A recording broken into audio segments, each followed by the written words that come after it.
বন্ধুরা, আমার লাইফে না এমন একটা সময় এসেছিল যখন আর কি আমি হোস্টেলে থেকে পড়াশোনা করতাম। আর সেই সময় না আমার কাছে হোস্টেল আর কলেজের ফিস ভরার জন্য এক পয়সাও ছিল না।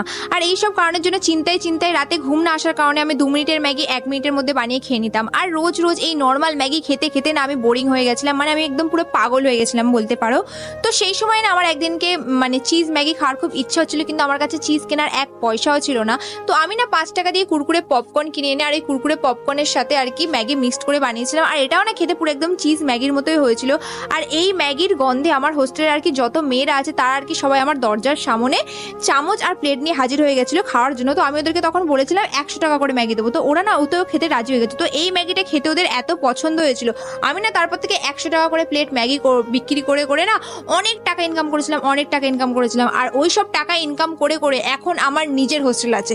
তো বন্ধুরা, এর থেকে আমরা এটাই শিখতে পারলাম যে খারাপ সময়ও কখনো হাল ছাড়তে নেই।